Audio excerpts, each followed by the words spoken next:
Incidentally, that rather cryptic hut is just to say is Old Leopold's hut in Madison, Wisconsin, which is the early origins of ecological restoration. But the reason I showed it really was he talked about a community land ethic all that time ago, which really, in terms of his working, was is in response to the Dust Bowl in the 30s, really.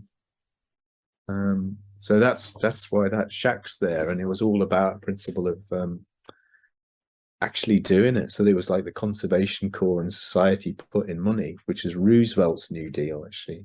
When people talk about Green New Deals, this was the start of the Green New Deal in terms of responding to the Dust Bowl and social problems that like seemed like hell on earth for those parts of the Texas and Oklahoma. The Grapes of Wrath experience was that this was the the practical social response that was really successful. So I want to focus on this slide first off because, why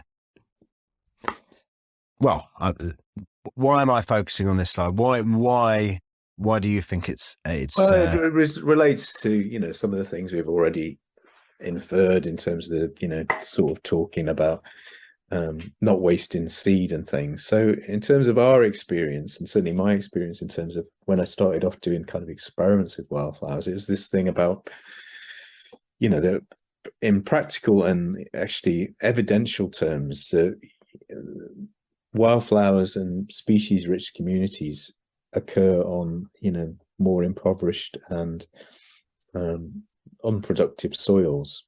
So there was a conference actually in Chester. So Richard, can you repeat that? So yeah, let's go back in terms of species richness by diversity, the most the most rich landscapes in terms of wildflower diversity is always on impoverished soils, and richer soils doesn't mean you can't have wildflowers there, but they very much rely more on management. So if you think about the traditional meadows, and so it's there's big cultural connections. But to make things easier, it was always the case that why couldn't you sow on these poorer soils anyway? And they had a meeting in Chesterfield, which was just before the pandemic, actually in 2019. And there was a whole host of people there, some of which, Phil Sterling, for example, in sort of the famous Phil. Is that the famous Phil Sterling of the Weymouth Relief Road? Exactly, yeah. So Phil did a presentation, I did a presentation. There was references back to sort of Terry Wells' work from the Institute of Terrestrial Ecology. People like Tony Bradshaw, who was in Liverpool, an early mine restoration guy. Land Life's early work had always been responding to kind of the dereliction and poor soils. And everybody said, well, we've been saying this kind of stuff for years, like, why does nobody, accept this and actually stop using topsoil, particularly, obviously it's very good to grow food. So, we should encourage that and the links to food growing projects, but all these areas in cities, in brownfield sites, areas that there's been demolition, why are we doing the opposite of like being counterproductive and spending so much effort and then seeing the wildflowers fade away under in overproductive and often weedy soils? So it's in a way it's common sense, but it's getting common sense through the system. So what I thought, Richard, when I was reading the was it the 10 points or 12 points on the other side of that leaflet, is I thought, I was reading it and I thought, that should go into a British standard. Do you know what I mean? Like, it should be cut and pasted into people's specifications. It should be cut and pasted into best practice, that we should be using that type of terminology. Yeah, no, it should. So this is kind of an effort as part of doing that, and it linked to the Chartered Institute of Ecology and Environmental Management, and lots of people who it's been passed around. John Little, like put in his piece as well, and went through the UK Urban Ecology Forum, and I think, you know, it is this common sense, going back to common sense, but it's making sure that it gets recognized in a proper way. So, you know, like Landscape Institute and other institutes could sign up for it, and it becomes common practice as well as common sense. And we won't be wasting seed. We will be giving maximum opportunity for biodiversity. But it doesn't mean you can't grow wildflowers on richer soils, but it's recognizing the fact that why do we waste all these opportunities when usually we cover them and make it more difficult? Well, perhaps, you know, in the near future, you know, garden designers, landscape architects will be cutting and pasting this type of terminology, this type of specification into all their projects. Yeah, and it's not a simple principle, I think. Yeah, I mean, as I'm saying that, I mean, again, you think about the guy from the Highways Agency knows John Little very well, Ben Hewitt, and how he got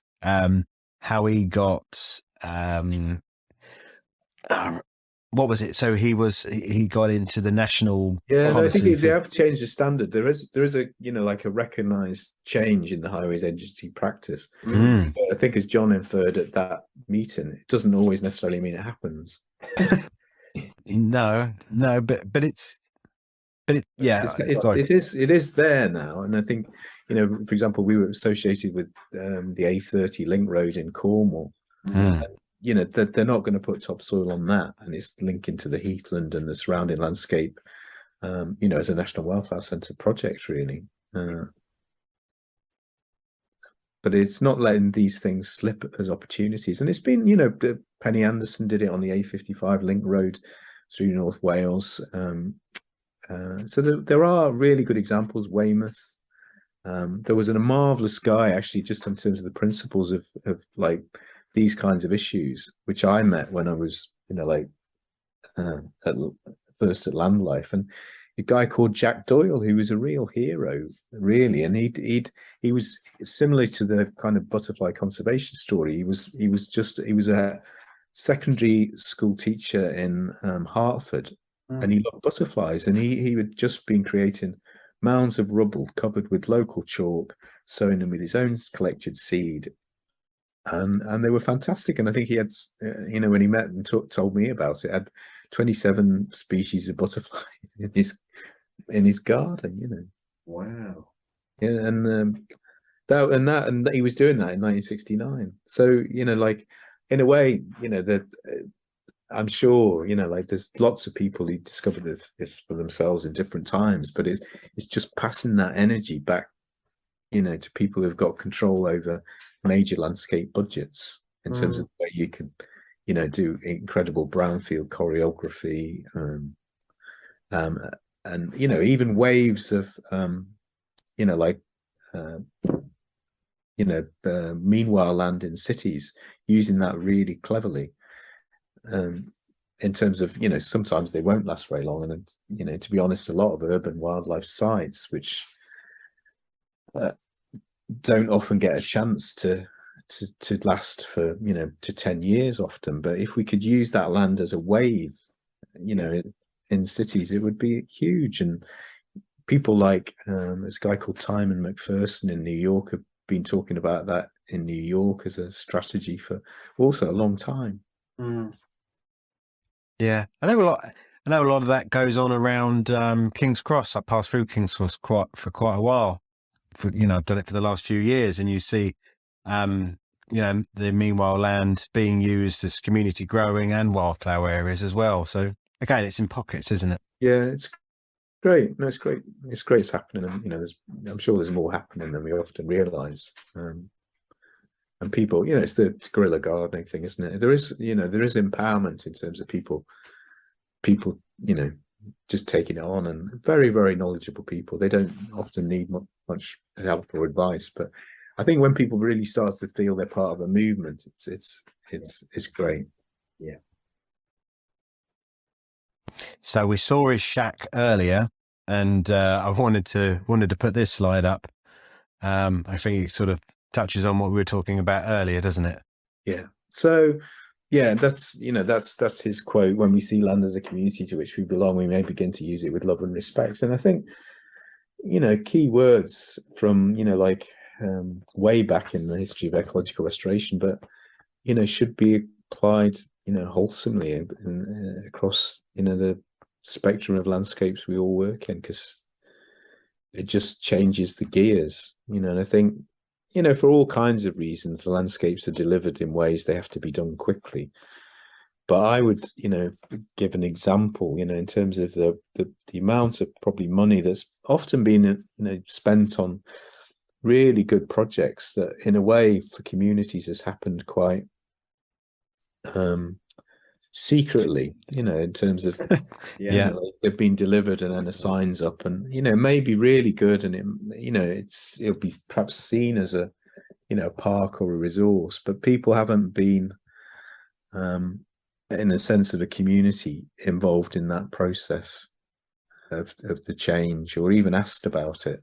And I noticed when there's been like issues with the wilding process, for example in North Wales, it's when groups have felt excluded at the beginning. When they talk about wilding a particular valley, it's that people have been forgotten about and not been in the room perhaps, or something like that. It's always again that sense of connection with people. And I think in terms of these areas we delivered in Everton, there were hundreds of children involved in sowing those areas over. So Richard, hold that thought. So so this is why I wanted to show you. So the sense of the sower, and like we often kind of use the Van Gogh analogy of that kind of man in the field, but why can't this be done in a way that's much more socially inclusive? Because it's a wonderful thing for people to do, but usually this can be done by hydroseeding, often when it's not really needed, or is divorced from the kind of hand and the eye. Process, and just the joy. This was actually in but Richard, can I sort of stick on this for the moment? You said something earlier that projects like this can be done, normally done in secret, and I wonder why. I wonder why that happens, and I wonder perhaps what you guys have done differently, so you do get communities involved, because if I'm trying to, do these projects, and yes, one could speak to a contractor, and do a specification, get the contractor to do it. But why aren't there a lot more community involvements like this, where there is, where the community is involved, and it's not just down to a contractor to do it, to follow a spec, follow a price? Well, I think it's seen probably as too complicated. People think, oh no, we've got to go through a really elaborate consultation on this, rather than realizing they've actually got a big space of land. And in a similar way, we did an event actually with the close to the Eden project in Cornwall on the Cornish Heathlands project with Natural England. And because we'd had connection through the Eden project, but it was interesting because we took a group down from Liverpool and did a sowing in the similar vein to this, and went into pubs in a place called Bugle in Cornwall, which was close to the China Claylands. And a lot of those people, even though those landscapes were very close to them and they were being restored, had never been on those landscapes, even though their fathers and grandfathers had probably worked on them as part of the China clay process. They weren't allowed. It was like it was a place that only the vans and the Land Rovers of the China Clay Company went. And so when we did so in there, it was like a liberation. They were just allowed on the land. Wow. That's really deep rooted, isn't it? That's really, that's sort of deep psychological barriers that are being broken down. I think, for the sort of big areas, and I suppose European funding that I'm thinking of that has happened, whether it be South Wales or Cornwall or like Yorkshire or Merseyside too, there isn't a sense of that connect with the communities who live there. So part of the problem that, it doesn't matter what your views are, I suppose, in terms of the whole Brexit thing. Part of the problem was, I think, in terms of the way that people viewed European spending, was they didn't see a connection to themselves. In a way that can happen in an instant like this. And in a way, in Liverpool, and I don't think I've got, there might be a slide on the presentation, but my partner Polly had been involved very much in the cultural activities which brought, for example, the Giants from Nantes to Liverpool, which were extraordinary street theatre productions that really captured people's imagination. And it's that sense of how do you link these kinds of things together. And then they started, and it's the process of curiosity, for example, as well, which is really significant. So, and I can think of projects we did actually on sort of meanwhile land in Liverpool, where people didn't actually know who'd done it, and it became a bit of a, and they were quite dramatic landscapes of poppies close to Chinatown, for example, in the city centre, which were very, very popular, but people didn't necessarily really know who'd done it. And there was this kind of sense of curiosity too, which, like you can build upon and follow through in, the second year or the third year. But the thing is about a picture like this is on the, near a Bootle in the Rimrose Valley area. And with the group we did this, it wasn't like we'd put out a big call of people. They said, if we turned up for this community sewing, they weren't sure how many people would come. So there's a sense of like a bit of the chancer about it, in terms of like spontaneity. But the thing is, we had really good music. There's some really great musicians who we've used quite a lot, and different musicians at different times. But that really made the thing. So it was almost like the Pied Piper. They said, oh, maybe we'll get 15, 20 people. And literally people seem to be emerging from the bushes. And it was, like that landscape, this was about 3-4 years ago. And it, that's continued over that period, as a kind of a care, and it's been very, very popular. And it is part of, in actual fact, it's become part of a, in a way demonstrating the fact that people don't want a major new roadway through part of this country park. So that has been, and they've been able to access a proportion of the seed from that site. We've given them, a sack or two of seed every year, and they're able to sell that locally, and that is part of the way they generate funds, really. Nice. But it's the music that is really special, and I think it is this link which makes I think we should be talking like kind of new kind of cultural ecology in the way that we work. So that again, should we be looking at a new cultural ecology? I think so. I mean, but it's not new. I mean, the whole kind of cultural, the whole sort of, the special meadows and things that existed in the past were part of a cultural landscape, in terms of the way people looked after the land. And I think, like, for example, my grandfather was like basically, like, didn't really go to, he lived, to a big age, but he was pretty much just a shepherd boy on the Lincolnshire wolds.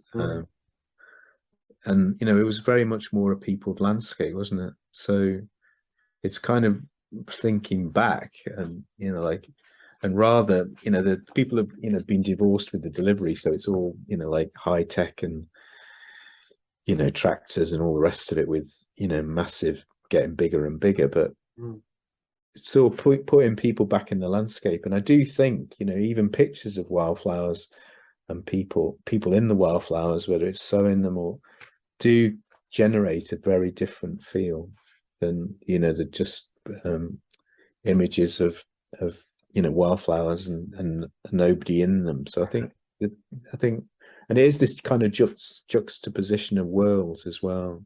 I love that, putting people back in the landscape. Yeah, you're right. Yeah, and if I see it, go on. Sorry, as a kid, when like when we were discovering, like discovering these, or I was discovering like meadows in, like pocket handkerchiefs amongst agricultural deserts, you might say. What always surprised me, and it applies very often now when you go back all these years later, and one particular meadow I can think about, and I never actually saw anybody else. I've never actually seen anybody else. So I've never actually seen anybody else in them. Out of wanting to be there, because they probably just don't know about them. And then, it's a wildlife trust reserve and stuff. And obviously there will be people visit it sometimes, but it doesn't have this connection to people. I find that when we're lucky enough to have some ancient woodlands around us in Cambridge, and go there, take the dogs for a walk, and you go there on a Saturday morning, and you'd think, it'd be a lovely day. You think, well, why isn't this place packed? Why am I the only one? Why am I the only one here? Why are they? Why would you not want to come here? Why would you not want to bring the kids here? Why would you? It's putting people back in the landscape.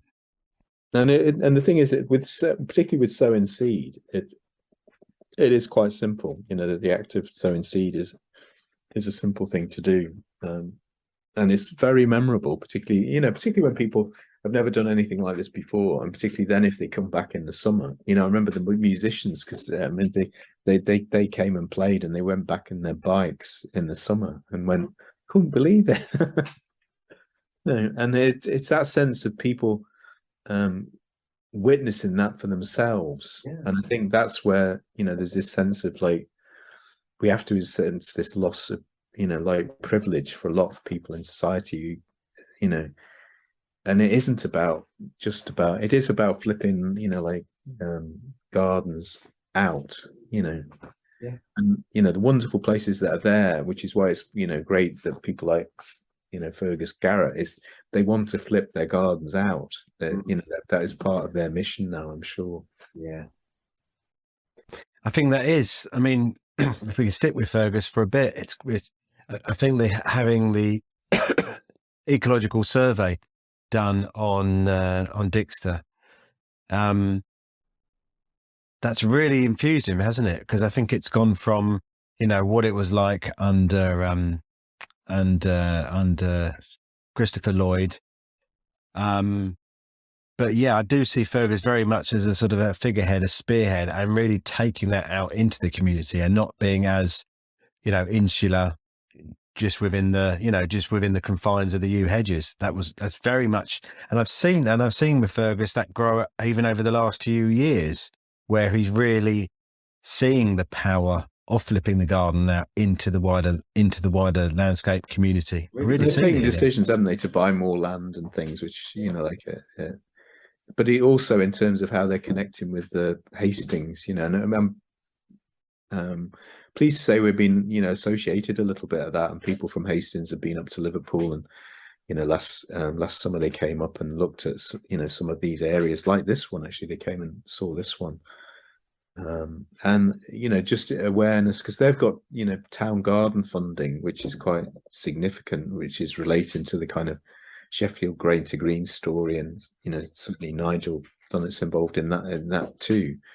So but it's how you build all these things together, so it isn't just about the city centre, so it reaches from the edges in. Yes, and that thing about the edgelands is really, really important, I think. It's a great book, actually. I don't know if you've come across that, with Paul Farley. He's actually a poet, but Paul Farley. Yeah. Okay. Yeah. He's a poet at Lancaster University, actually, but he's from Liverpool, and but he, as a kid, he went through that experience when he was very small of wasn't Everton, I don't think, but he was kind of moved from central Liverpool to the outer edges. But then some of his formative experiences as an adolescent had been like the discovering those spaces on the edge of town. So it is about the way cities thread together, which I think is really important too. And the outer estates and things, which we've worked on in places like Knowsley and things, are really important, as well as showing it can be done in the city centre. There's this thing about you couldn't do it in either place. That you can do it in quite high profile places. And well, technically speaking, I think from I can only talk from a Cambridge's point of view, that there is the nature recovery networks, and I know that there's something going on. Again, I can only talk from a Cambridge perspective, how there is that they're beginning, or they're trying to get that, get the wider landscape, and then having that coming through Cambridge itself and linking up these areas. So so there is, I guess there is policy framework out there that's trying to do that in theory. Yeah, I mean, of the stuff, certainly stuff even I'm not aware of, to be honest, and it's important, as there is the policy stuff, I think. But I know from, and I'm not knocking that at all, but I know we would get excited in the past about, and it doesn't mean we'd stop doing it, but about spending quite a lot of time responding to policy in terms of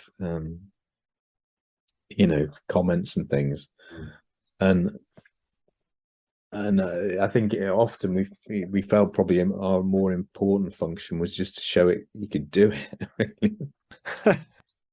And it doesn't mean we wouldn't do that again, but I think often we've spent a lot of time writing stuff and sending it in to wherever, and not being listened to, or not being. Yeah, well, I think and there's been good reports come out in the past, making space for nature and things.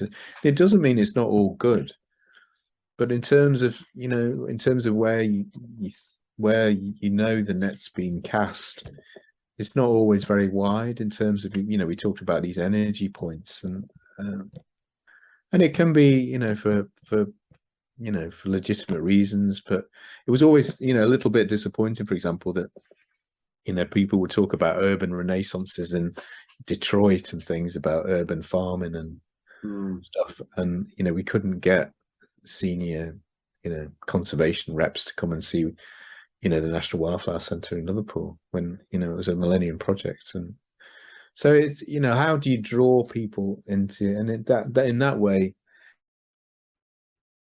be interested in talking to the more creative people, or learning from more creative people, who would be more about street theatre. So, for example, mentioned the work in Nantes and stuff, but and their parks people in the same vein are just very, very creative. But sadly, they don't have counterpoints in British cities anymore who are really parks specialists. They're more, they're managers. They're not really parks specialists.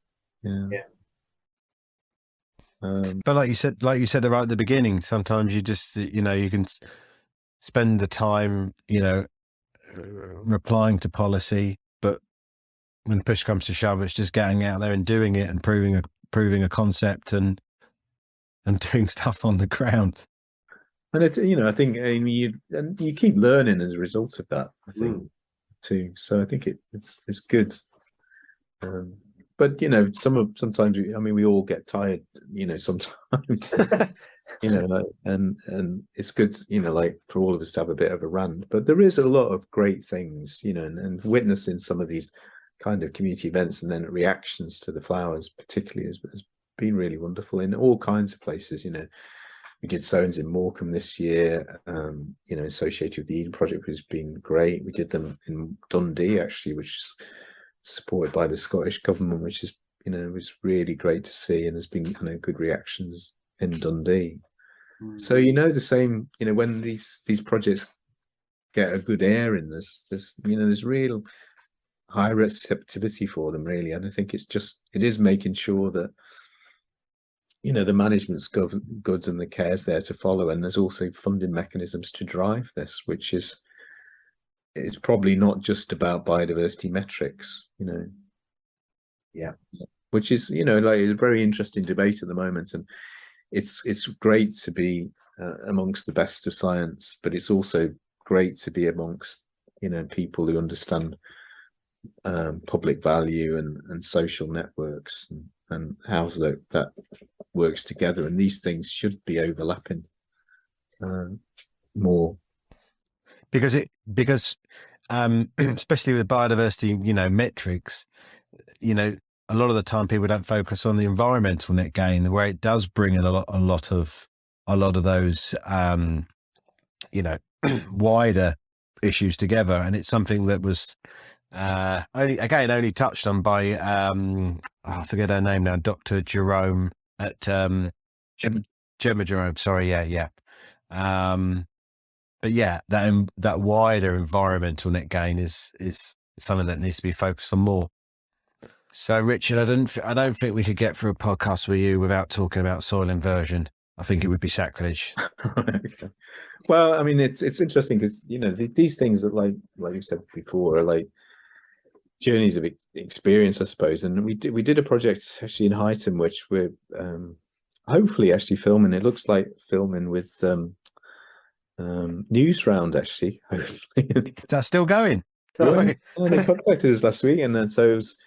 And anyway, they wanted the kids, they wanted to see the seed collection with particularly, like children and groups, which would be there. But on that site, which dates back to, like when I first started with Land Life, which was like, early 90s. So quite a long time ago, there was a imaginative planning officer who let us strip off the soil on this particular site in Wildflower Heath in Highton, and we sold the soil. We it was not necessarily easy to do, and we didn't get a fortune for it. But we sold the soil and exposed the Sherdley Hill sand on which we sowed, like not a very complicated, but a wildflower seed mix, which was like successful in intention. And that is now an extraordinary meadow, which is, really full of flagship species, particularly Devil's Bit scabious, from actually only 10 grams of sown seed. And it's probably over a hectare of that sown on that site. Wow.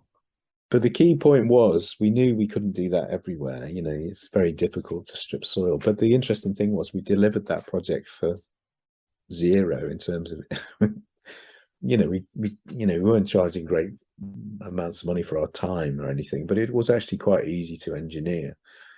And the seed was sown on the Sherdley Hill sand, so it was a question of removing the topsoil in that instance. But we did know it was a unique situation, because you couldn't do that everywhere. It's actually quite hard to achieve. So we wanted to do the same thing, and we wrote to the president of the World Ploughing Association, who was in Denmark at the time, and said, "This is what we want to do.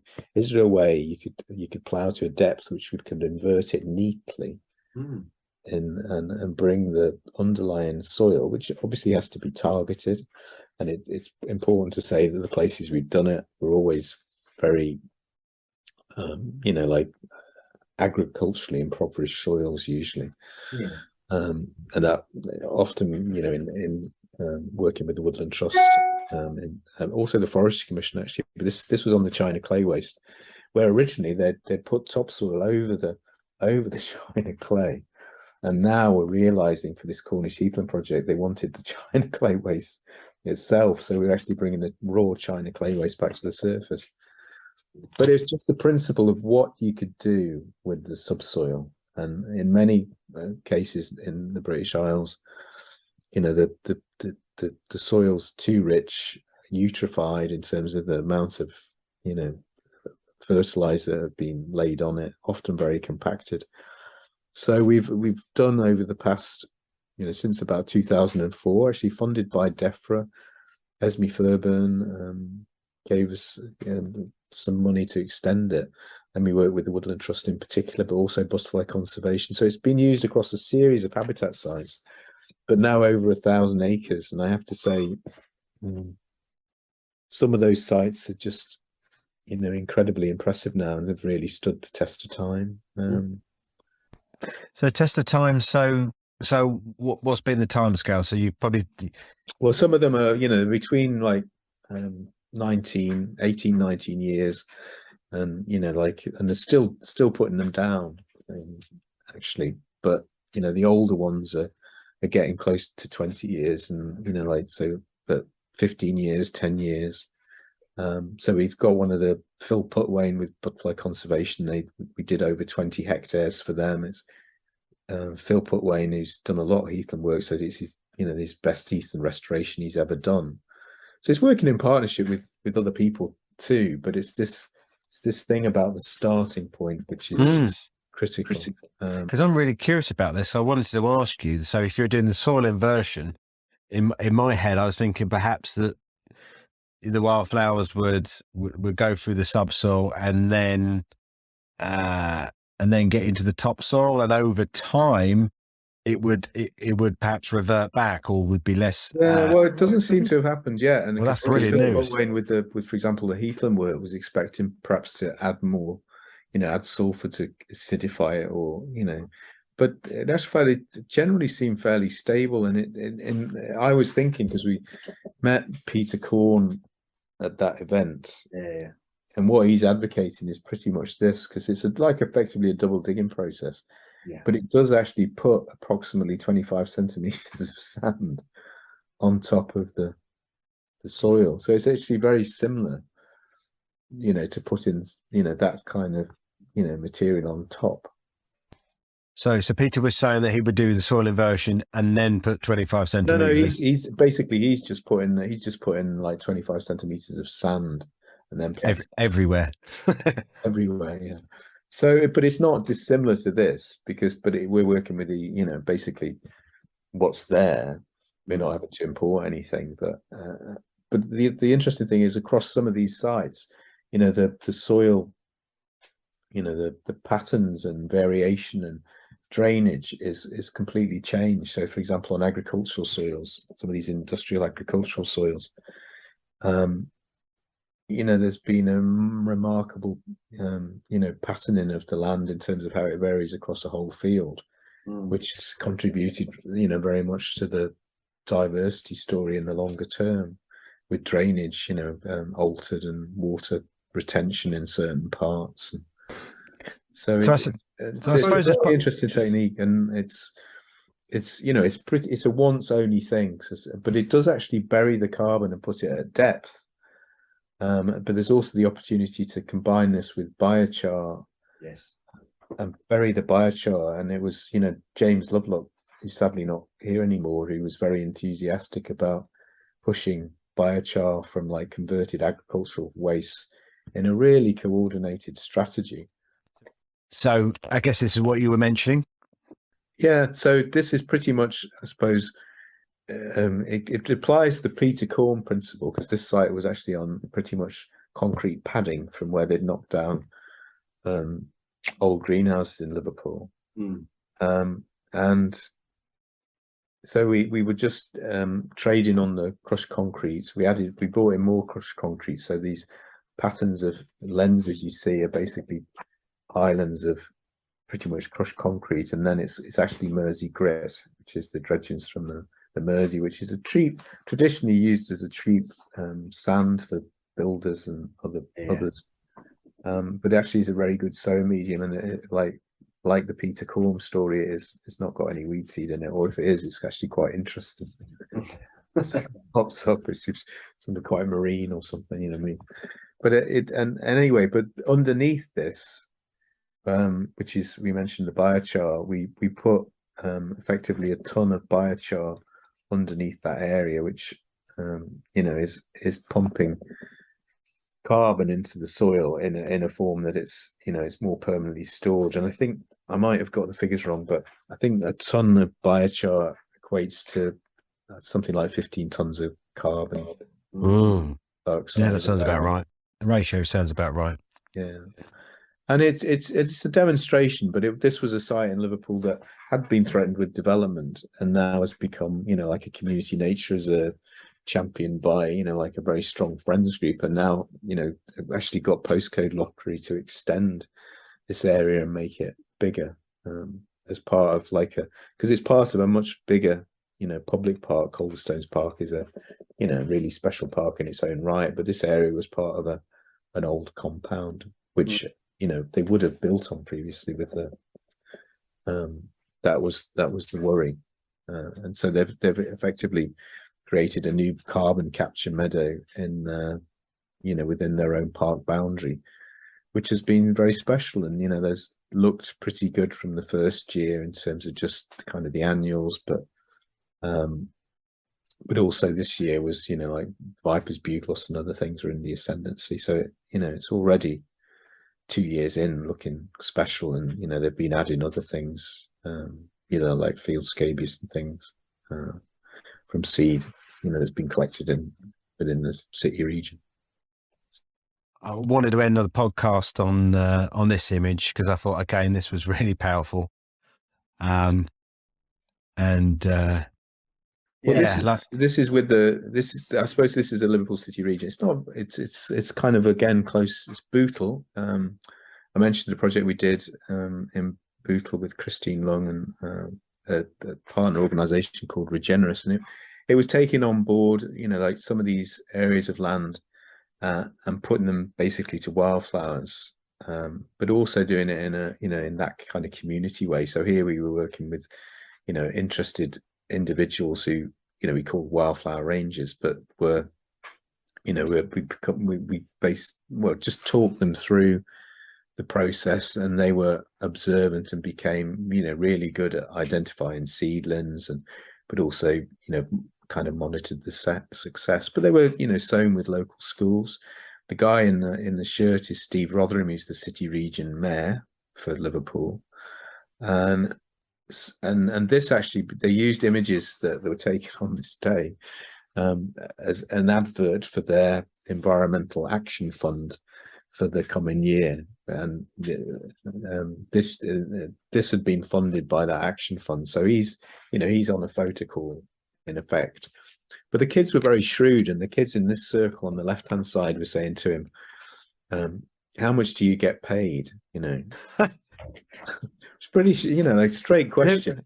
There's me being naive and thinking it was doing, but did he squirm when he was answering that question? He was very clever in the way he answered the question, actually, because he basically said, well, do you know I get paid, which like £250 million to deliver projects like this for your community. Giving a politician's answer to a blooming kid. But they said, well, why are we going to spend more money on this kind of stuff? They said that was their question. Is there going to be more of this? And that is the challenge, because like in terms of funding, it's threading this through in a way. And we've we did get funding from the city region in this year, but I mean, we were hoping to build a program. So our advocacy in whether it be Liverpool or Morecambe or Dundee, for other people is to how to push these things through the green space scenarios, the parks, the bits of what people would see as no mark land, really, and make them actually quite special quite quickly.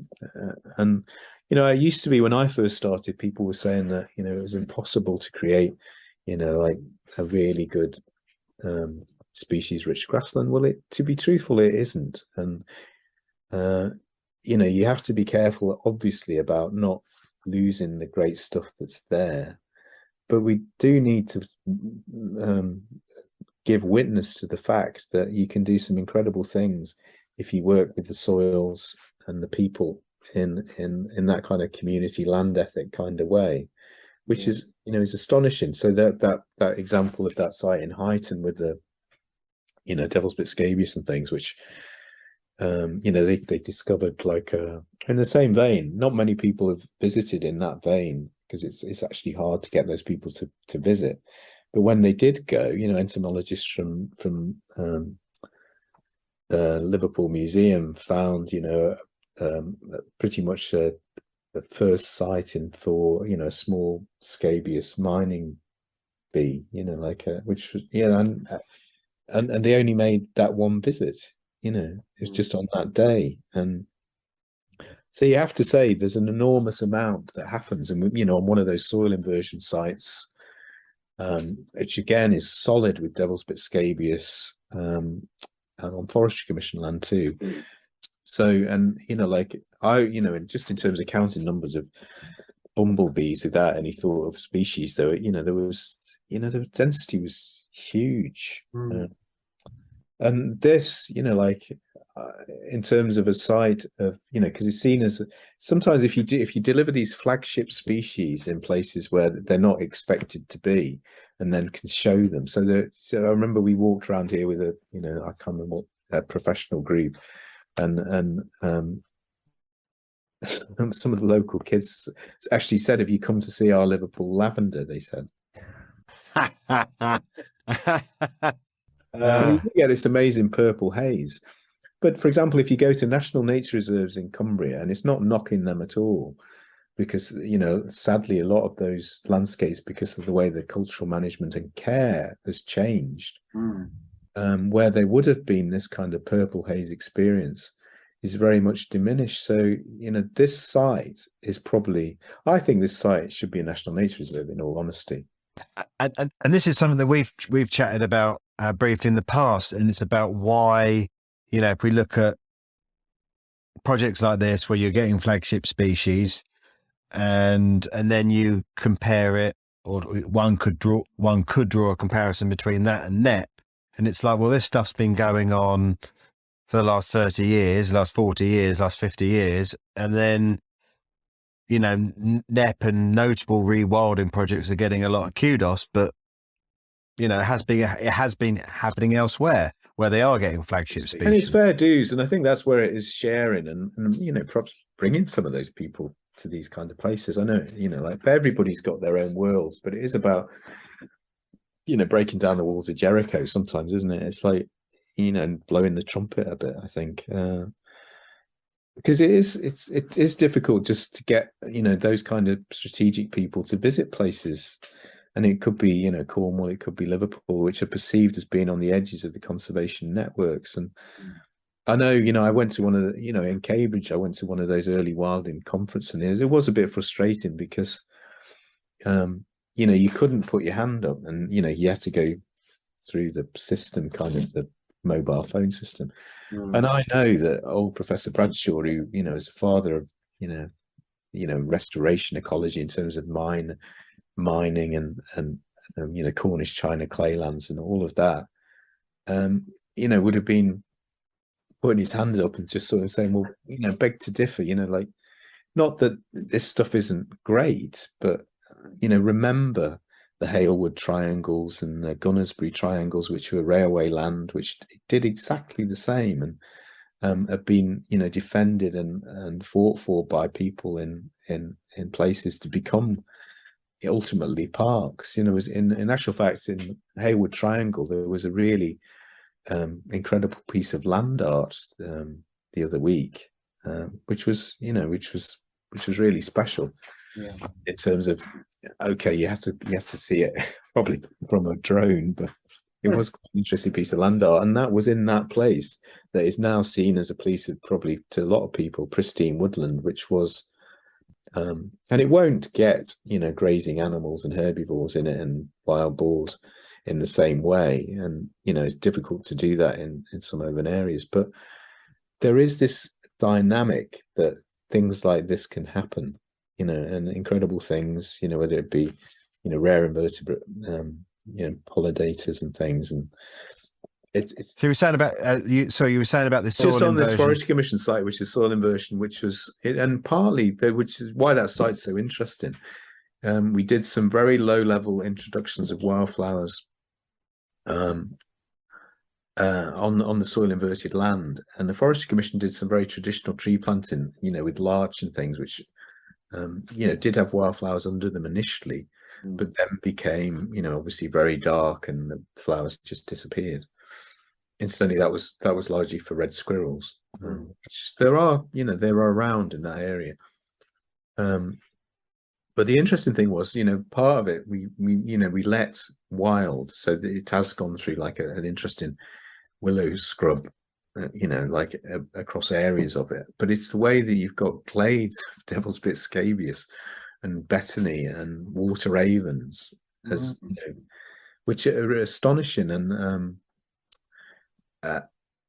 then there's the stuff that's starting to colonize. So you know, the melancholy thistle, I'm pretty sure came from us because we had a tiny amount, and I think it possibly got in with a little bit of seed. But we didn't deliberately do it, but I'm pretty sure that's where that came from. Has now extended and become like quite a large patch. And then, you know, which certainly had nothing to do with us. I found a round-leaved wintergreen, which I'd never seen. I wasn't that sure what it was. And it's a maritime variant. So, you know, in the UK, I think in the UK plant atlases, there's only been like 23 occurrences in the last 20 years or something. And the thing was, that was before the soil was inverted, a rape field, you know. You know, it was just an ordinary rape field, a farmer's rape field. A monoculture to go from monoculture to that in. So you can go to that in a comparatively short space of time. So you can do, you know, incredible things can happen if you do the right things. And it may be, you know, through the brownfield path. It could be the Peter Corn path. You know, like it's all part of that starting point idea. But because this rare plant species has shown up, it did you know, pop a light bulb up in. I reported it to the Forestry Commission because it's on their land, and apparently I haven't had a conversation with it yet. The new head of ecology for the Forestry Commission has visited, and I think genuinely was surprised. I mean, I wasn't there when she was there, but had visited, and I was obviously completely amazed that there was, you know, Devil's Bit scabious in profusion on a site, and all these other things on a site that was not even 20 years old. And the Devil's Bit scabious, which is the same Devil's Bit scabious here, actually was hand collected from, you know, like a beautiful meadow in the middle of a Bardney Forest in Lincolnshire, where there's a wonderful meadow in the centre of, you know, like old Lincolnshire lime woods as part of the forestry ownership. So, you know, amazing things can happen if you do the right things. And taking this site as a specific example, you correct me if I'm wrong, you were saying it was very low level sowing, so you were sowing at quite small quantities. And yeah, I mean, for the Devil's Bit scabious, because we didn't have really very much seed, it's factual that it was in a central area we only sowed like 10 grams, and it was, you know, and it took a few years, but it just kind of and in the end marched across the whole site and very quickly, and astonishing, you know. So, you know, and similarly in terms of the Woodland Trust experience, which we haven't talked about, Forest of Flowers, you know, is quite astonishing in terms of, and some of those are like 20 hectares. But, you know, the first one we did, which is a place called Wheeldon Copse in Cheshire, was 16 acre, you know, sort of, I don't know, you know, 4 hectares or something. No, 8 hectares, something like that. That we sowed 100 grams of bluebells amongst, and it went through and it started off as annuals, and annuals are great openers, and there's this successional thing, which is really important. But, you know, the bluebells are everywhere there now, and there was only 100 grams sown. Wow.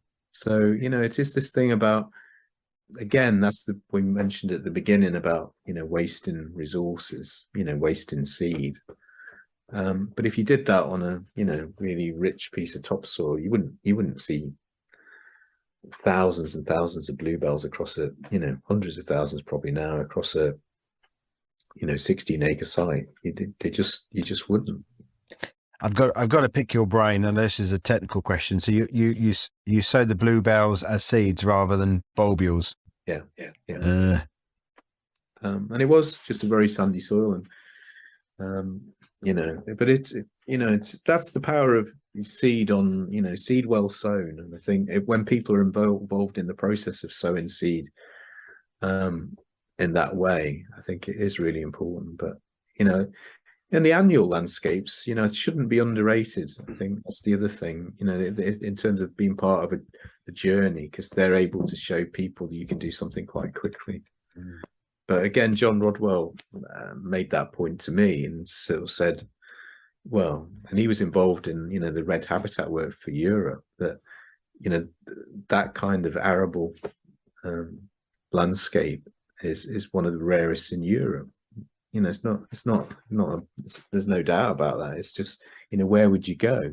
And it is becoming the fact that it's places like maybe, you know, Everton Park or wherever, or Morecambe, where, you know, one of these projects has done it. It's probably one of the few places people can see it at a scale, because you can't see it in, you know, poppies are an exception because sometimes they can pop up, literally pop up in, you know, after a long period of absence, maybe 100 years or more. But most things can't do that, you know. So to use, you know, to put annuals in as part of a strategy for, you know, like wildflowering is, I think, a great thing, because it just opens people's minds. So they shouldn't be devalued too much, and they have great, you know, pollinator value and things too. Yeah, I mean, I think that message is, it's certainly got out there. I mean, I think you know, a lot of people I speak to will always be thinking about that annual, you know, the nursery crop of as annual. So I think that's kind of, that message kind of is getting out there more and more. But I think the sort of, you know, it keeps coming back to soil, you know, soil, seed, and communities, doesn't it? Or people. Yeah, just that triangle.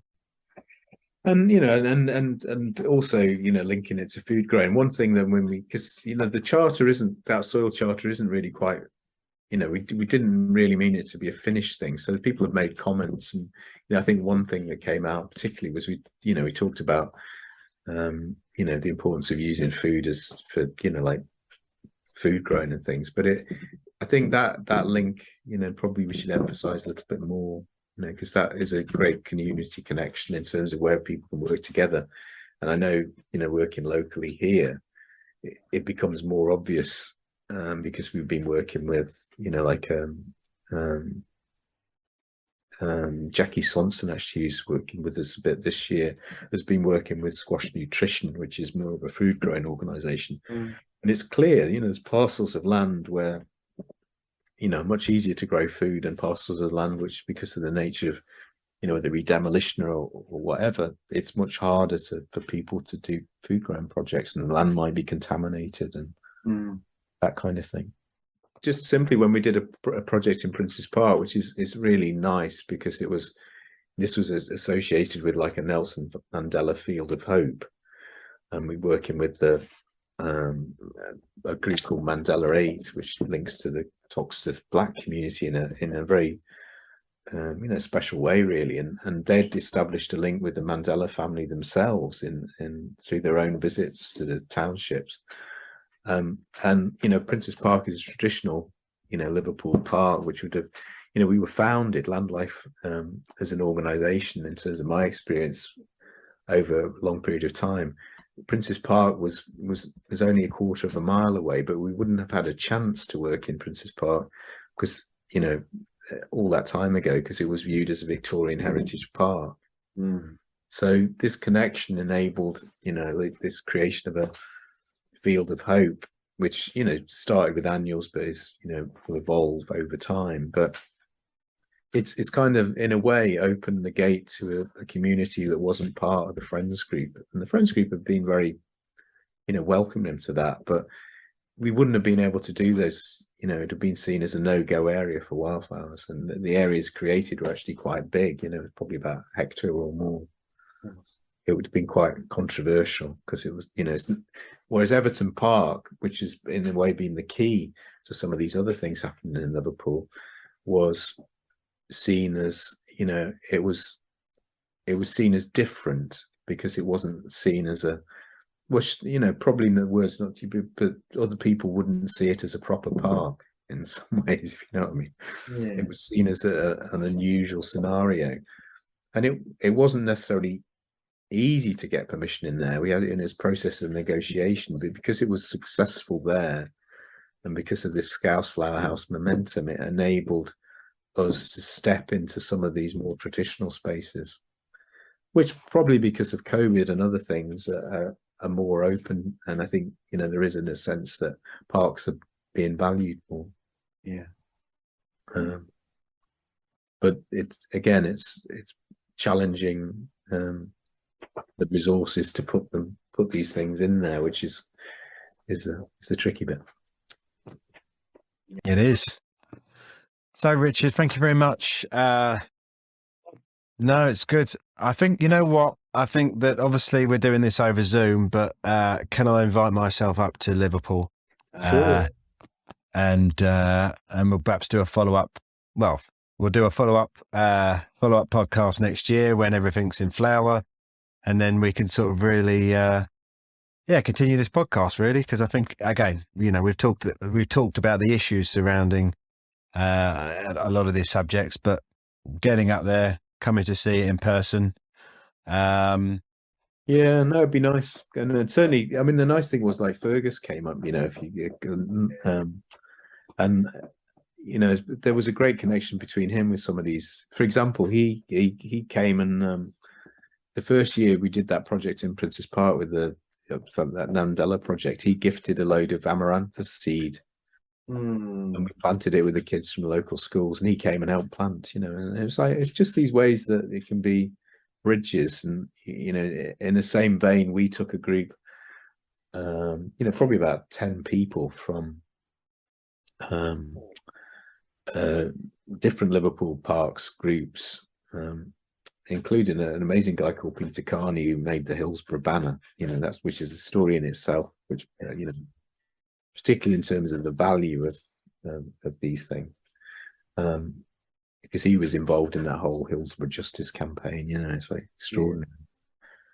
But I was going to say, well, so you took the kids down to Dixter. Yeah, so all those people went to Dixter and they were very, very generous. So we were chatting with the gardeners. It was great. How did they find that? Because I obviously I go to gardens all the time, and Dixter always just completely blows my mind. It must have been an overwhelming experience. Well, the nice thing was that there was a couple of people. There was one lady in the group who, as a volunteer, had just been going down to Great Dixter for a period of over 20 years. So she came along, and it was nice for her because it kind of linked her in a different way with a bigger group of people. Yeah. So they knew her, she was one of their volunteers. That was really sweet. And then a lot of other people, it was just a complete revelation because they'd never seen that kind of density. But it was also the way that, they wanted to chat and, talk about, and they were interested about doing projects in Hastings and things. So it was very warm, and you realise that, and I think that was what I was wanting to get kind of across to, in that, panel session I was doing, that, the exciting thing is when these things are being shared, but shared in a kind of, eating together and, thinking. And I know sort of seeing John, because, I had John Little, because, obviously I've known him a fair while. And, he was sort of saying, sometimes we only ever meet in these kind of formal situations. You just need to chill out a bit together, don't you? Just spend a bit of time. Yeah. So I think, if groups can do that and meet in way, I know it's hard these days, but and certainly, John's taken the trouble to try and have those kind of, gatherings at his place sometimes, which are, But that's the thing, that's very informal, like when people go down to his place, it's like sitting in with him in his front room. It's like he's just having a rant. He's very conversational. It's very informal. It's very let's just share. He's very open with what he knows, what he doesn't know, the mistakes he's made, the gains that they've made at Hilldrop. Yeah, certainly we made mistakes, no doubt about it. But it's I'm nicking this phrase from somebody, but I remember seeing a webinar and somebody said, "Let fail fast and fail forward." Like you're always learning, you're always moving forward. You're not just stagnating. There's a Bob Dylan one, which is like, there's no success like failure, and failure is no success at all. Yeah. You know, it's like either way. There, you know, like it's you're moving forward, aren't you? Really? Yeah. You know, if you get, you know, you can get a bit cocky and, you know, rest on your laurels and then get stung. Yes. Yeah. Yeah. Yeah. Nervous laughter. Nervous laughter. Yeah. Of Well, course. no, it happens. You know, droughts, all kinds of things, isn't it? It's like, I remember we did a project, and it was just drought, and it was actually in New Brighton, and it actually did come all right in the end. But it's one of those things where, you know, this woman, the really nice woman, had wanted the flowers to be in flower at a particular time, and we'd sown them, and then basically went back, and it was quite dry. It was not far from the kind of seafront. It was really quite sandy, but, you know, we sowed the right things, you know, but it was just very dry.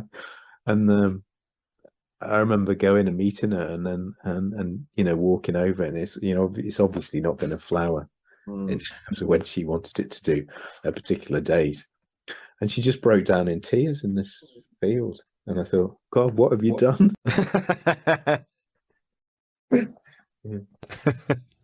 You know, we've had so many, you know, like, you know, positive experiences, but over the time, it's been great. You know, I met some amazing people, actually, and from, you know, all kinds of circumstances, and, you know, from like James Lovelock, met him, and people like that, and it's, you know, it's just that kind of chance thing, you know. That's the thing. The one thing I took away, I mean, personally for me, I won't go the negative. For the Beth Chatto, you talk about the people you meet, and I found the people there at that event were superb. You know, those meetings about just that overwhelming, you know, everybody was open, everybody was up for chatting, everybody was just really wanted to share. You know, that was great. Loved it. I loved that part of it massively.